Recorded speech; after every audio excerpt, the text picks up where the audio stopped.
setan ini sudah merongrong dan merusak sel-sel dalam tubuh.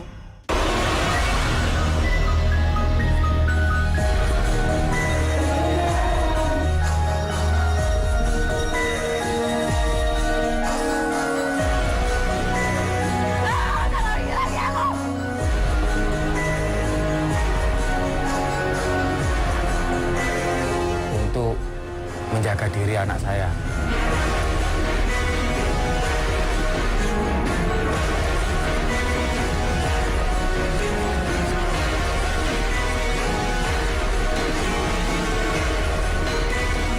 Insya Allah ini protesi diri, insya Allah kesembuhan datang dari Allah. Alhamdulillahirabbil alamin.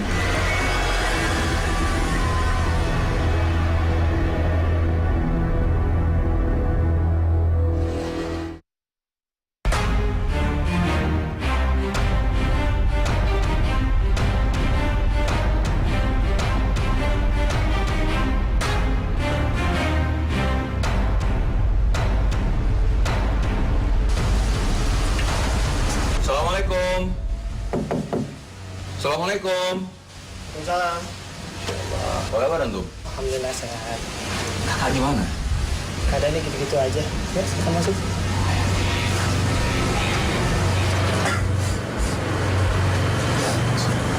Assalamualaikum. Salam. Gimana kabar antum? Udah enakan? Ya, lumayan baik. Syafa Allah. Semoga Allah menyembuhkan. La ba'sa ta'urun insyaallah. Tidak mengapa, semoga sakitmu ini menjadi penggugur atau penghapus dosamu jika Allah menghendaki. Bismillahirrahmanirrahim. Assalamualaikum warahmatullahi wabarakatuh. Pemirsa Ruqyah yang dirahmati Allah, salah satu hak seorang muslim adalah ketika sakit kita datang menjenguknya. Jadi jika ada saudara ataupun saudari kita yang sedang sakit, berusahalah untuk menjenguknya dan mendoakannya. Tapi saudara-saudariku, memang ada beberapa dari saudara-saudari kita yang ketika sakit atau mengalami gangguan non medis itu datangnya ke dukun. Padahal Rasulullah SAW pernah mengingatkan kita dalam sebuah hadis. Maknanya, siapa yang mendatangi dukun atau tukang ramal, lalu ia membenarkan apa yang dikatakannya, maka sungguh ia telah kufur terhadap apa yang ditujukan kepada Muhammad. Hadis riwayat Ahmad. Na'udzubillah.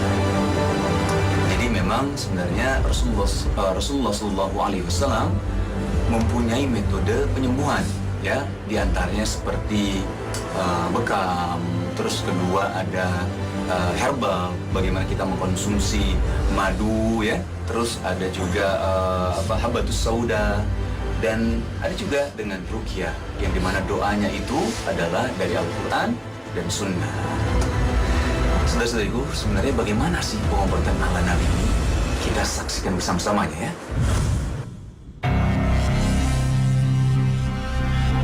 Assalamualaikum warahmatullahi wabarakatuh. Pemirsa Ruqyah Trans 7, malam ini kami kembali hadir ke hadapan Anda untuk berbagi kisah Ruqyah.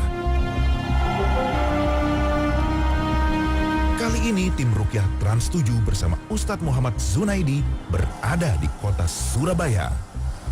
Di kota yang mengingatkan perjuangan para pahlawan ini, bukan pertama kalinya kami menggelar terapi Ruqyah. Ruqyah sejatinya bukan sekedar terapi pengobatan untuk penyakit non-medis seperti gangguan jin dan sihir. Juga sebagai terapi pengobatan medis tanpa menghilangkan ikhtiar berobat ke dokter. Karena Ruqyah adalah doa untuk memohon pertolongan dan kesembuhan dari Allah Azza wa Jalla. Langkah awal dari pengobatan Nabi ini yang harus digali adalah penyebab munculnya penyakit.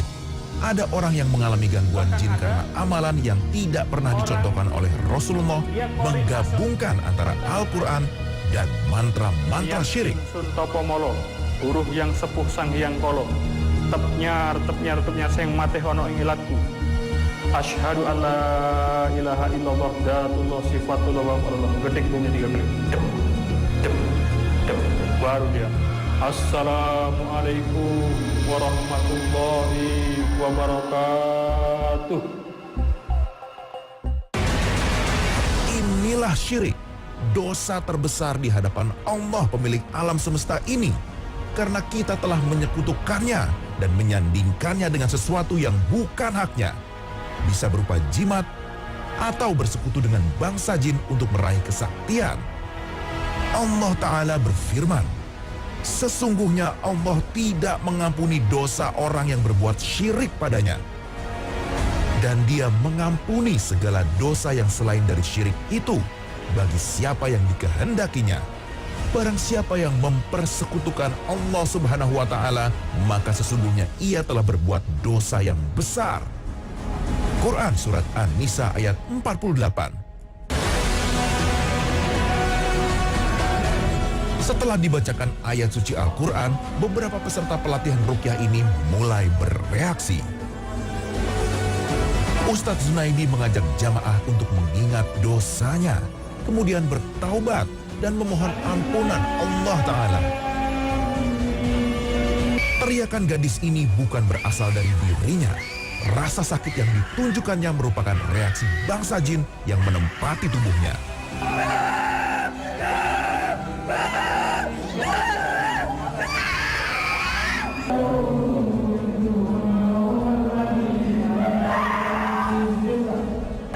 Teriakan ataupun tangisan bisa bermakna beragam. Bisa jadi rasa sakit akibat bacaan ayat atau penyesalan bangsa jin karena telah berbuat zolim kepada manusia. Tapi mungkin pula ini berupa trik jin untuk mengelabui peruqyah agar merasa kasihan hingga menghentikan bacaannya. Allahu a'lam.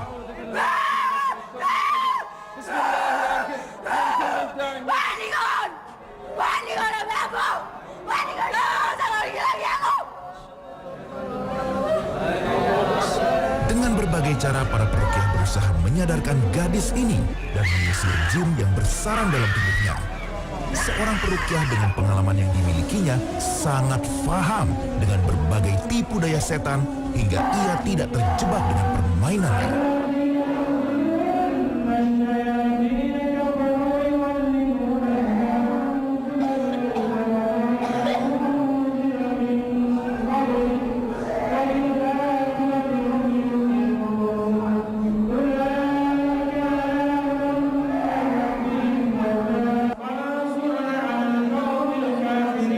Menekan bagian kepala serta membacakan ayat suci Al-Quran merupakan siksaan bagi jin yang merasuki perempuan ini.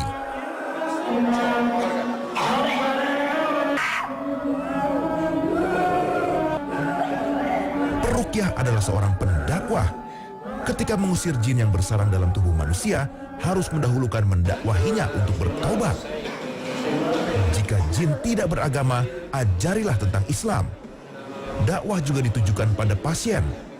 Semua penyakit yang kita derita mungkin merupakan cara Allah menyayangi hambanya melalui sakit untuk menghapus dosa-dosa kita. Namun, penyakit bisa juga berupa teguran karena dosa-dosa kita. Bertaubatlah dan memohon ampunan Allah. Karena Allah telah ridho, insya Allah kesembuhan dengan mudah kita dapatkan.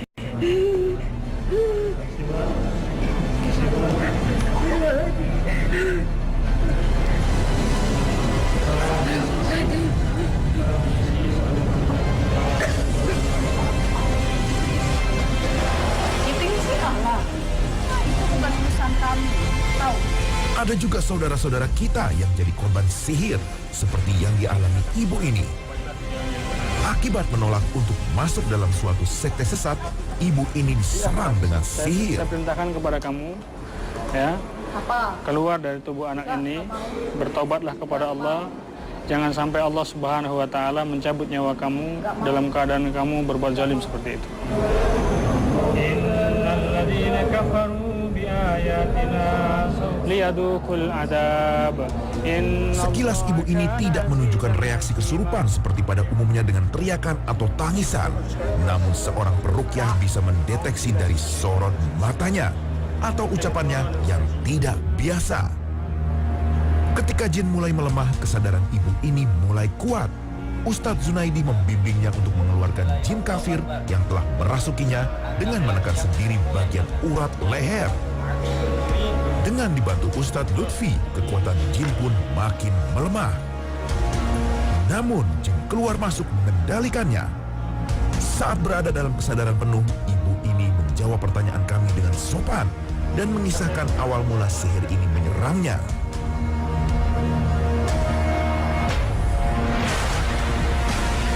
Prosesnya install, jadi dari awal diinstal sedikit-sedikit, sehingga nanti ketika itu muncul dia itu langsung yang oke gitu. Oh itu ternyata oke gitu, bagus. Kalau kamu kerja di sini, kamu harus. Makanya mereka selama 5 tahun memprospek saya, maksudnya nggak sampai ke sana, maunya di brainwash. Makanya tuh ketika ru'yahan itu kan memang yang memprospek saya itu adalah orang yang selama ini saya kagumi.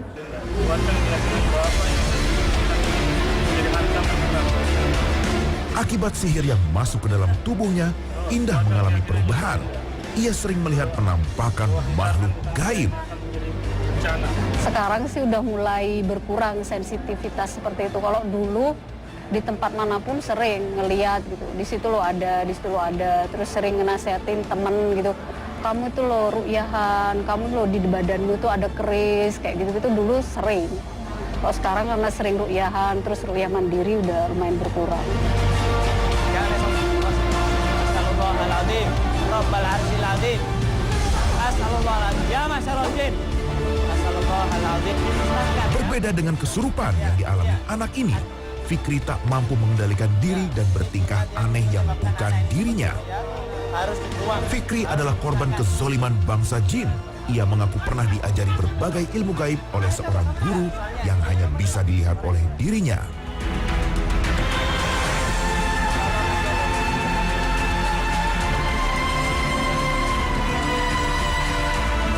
Kasus serupa bisa menimpa anak-anak kita.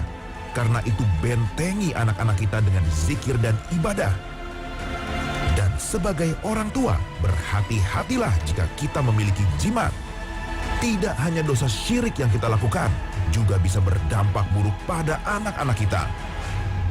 Allah Ta'ala menyebut dalam firman-Nya bahwa syirik adalah bentuk kezoliman yang nyata.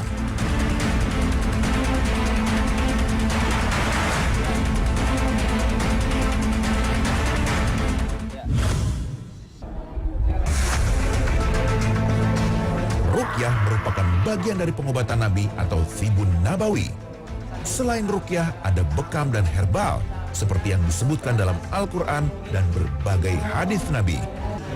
Karena itulah Ustadz Lutfi Andriansa tidak hanya memperkenalkan ruqyah, juga pengobatan Nabi lainnya, yaitu bekam dan herbal.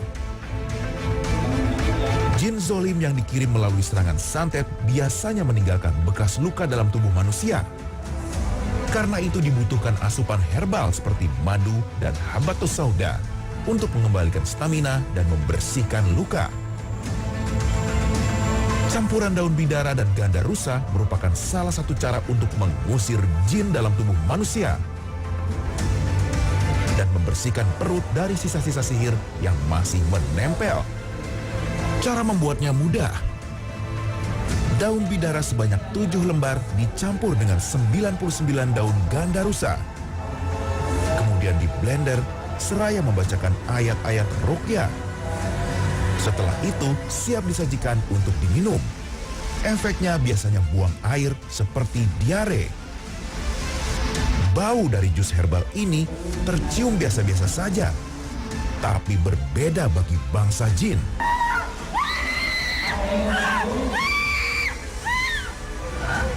Inilah salah satu bukti pasien yang mengalami gangguan jin langsung bereaksi. Gadis remaja ini kembali bereaksi hebat. Teriakan dan tangisan tak bisa dikendalikannya. Tak ada cara lain untuk meracuni jin dalam tubuh gadis ini kecuali dipaksa untuk meminumnya.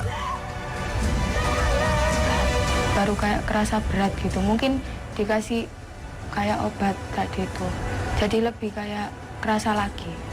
Ya kayak tiba-tiba kayak ngelawan sendiri aja gitu, nggak bisa ngontrol, tiba-tiba udah nggak bisa ngontrol aja. Inilah Tibun Nabawi, inilah kedokteran Nabi. Tidak hanya kita cukup ruqyah dan doa-doa ini saja, akan tetapi setan ini sudah merongrong dan merusak sel-sel dalam tubuh, bagian tubuh yang mana manusia akan sakit. Dengan diminumkan ini nanti semuanya akan didetoksifikasi, dikeluarkan melalui muntah dan BAB. Gadis ini sering mengalami kerasukan hingga orang tuanya kebingungan untuk mengobatinya. Dia merasa senang sama anak saya. Dia ngomong, dia itu senang sama anak saya. Merasa wangi. Di sana pun banyak yang masuk, yang nunggu ngantri untuk masuk ke tubuh anak saya. Dalam ruqyah, diagnosa terhadap pasien begitu penting untuk mengetahui akar persoalannya yang menyebabkan munculnya gangguan jin.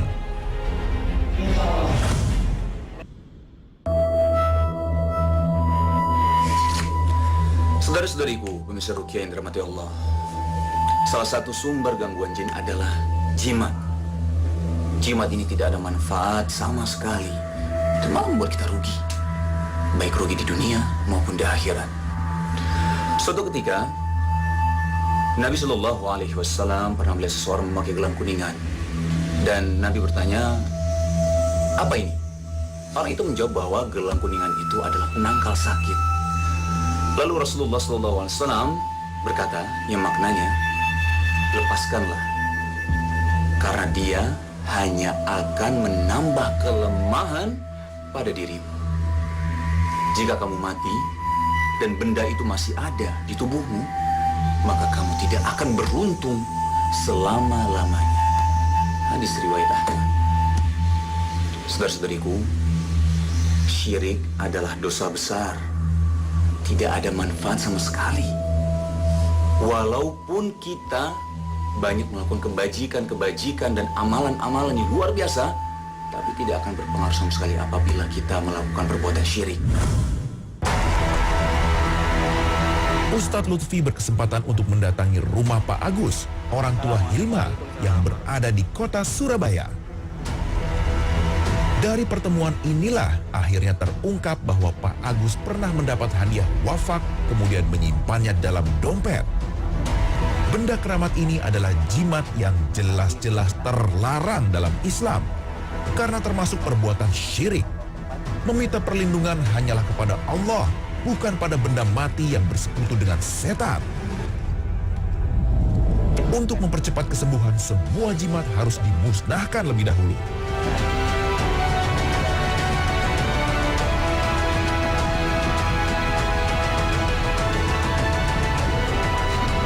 Untuk mengobati gangguan yang diderita anaknya, Pak Agus sering menemui orang-orang pintar.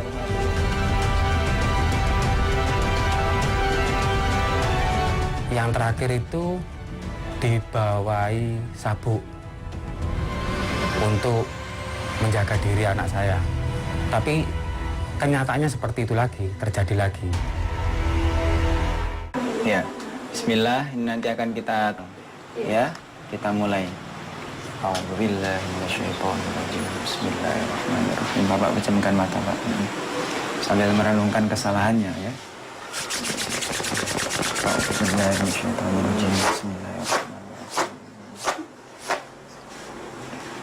Alaihimul Qur'anu la yasjudun wa idza quri'a alaihimul Qur'anu la yasjudun wa idza quri'a alaihimul Qur'an sambil wa idza quri'a alaihimul Qur'anu la yasjudun sambil diikuti suara saya ya. Wa idza quri'a alaihimul Qur'anu la yasbiha illa huwa rabbul arsyil azim. Waktu awalnya sih badan itu kayak berontak gitu. Terus pas sujudnya udah mulai bener, posisinya udah mulai bener, itu udah kerasa tenang.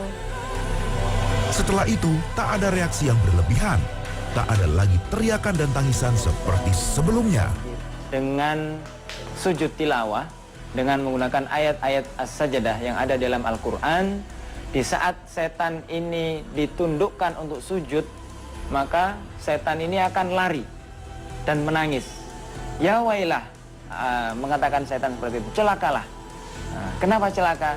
Di saat Bani Adam membacakan ayat sajadah, maka baginya kemudian sujud, maka baginya pahalanya surga.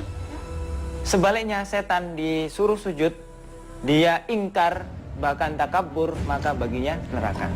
Insya Allah dengan sujudnya ini setan keluar dan lari. Untuk mendeteksi gangguan jin sekaligus mengusirnya, Hilma dimandikan dengan air yang dicampur sedikit garam.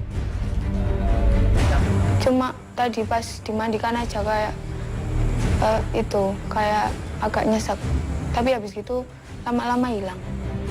Jika Allah Ta'ala berkehendak, dengan mudah jin yang mengganggu dan merasuki gadis ini keluar dan menjauh. Namun bisa saja bangsa jin zolim terus mengintainya, karena itulah yang menjadi misi setan untuk menjerumuskan anak keturunan Bani Adam hingga hari kiamat. Allahul Musta'an, hanya kepada Allah Ta'ala kita memohon pertolongannya. Setelah proses terapi ini, apa yang dirasakan, Mbak? Ya, lebih enak. Lebih enak. Dari 2 hari yang lalu sampai sekarang, enteng sekarang. Ucapkan alhamdulillah, alhamdulillah, amin. Silakan sujud hadap kiblat. Ya, silakan sujud hadap kiblat. Berterima kasih kepada Allah, hadap sana. Sini nak Bapak. Ya. Ya.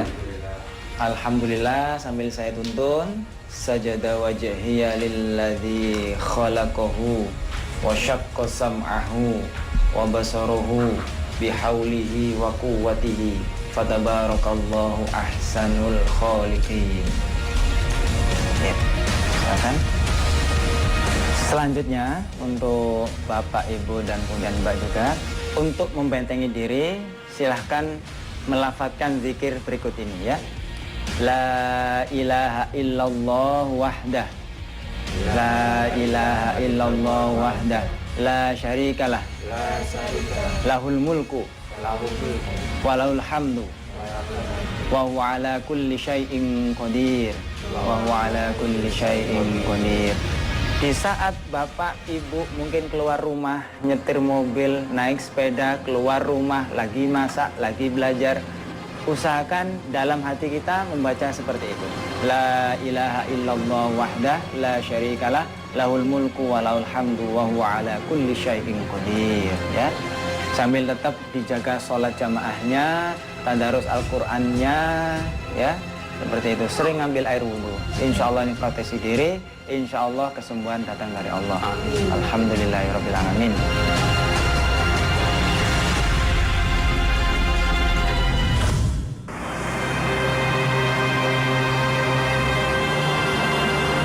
Pemirsa Ruqyah Trans 7 yang dirahmati Allah Subhanahu wa taala, iblis dan anak keturunannya tidak akan pernah berhenti untuk mendatangi umat manusia. Iblis dan anak keturunannya ketika dia tidak mampu mendatangi manusia ketika manusia tersadar, dia mendatangi manusia ketika sedang tidur. Dan tidak sedikit dari umat manusia yang kebingungan ketika diganggu syaitan di dalam tidurnya. Ada salah satu doa yang kita baca ketika ada gangguan syaitan yang mengganggu kita. Doanya adalah Allahumma inni a'udzubika min a'mali syaitan wa sayyi'atil ahlam. Ya Allah, kami berlindung kepadamu dari perbuatan syaitan dan dari buruknya mimpi. Maka yang harus kita lakukan ketika kita bermimpi bertemu dengan syaitan, kejar setan itu. Kejar, tangkap, dan bakar dia dengan ayat Allah Subhanahu wa ta'ala. Bacakan ayat kursi, karena syaitan tidak akan pernah sanggup ketika dibacakan ayat-ayat Allah.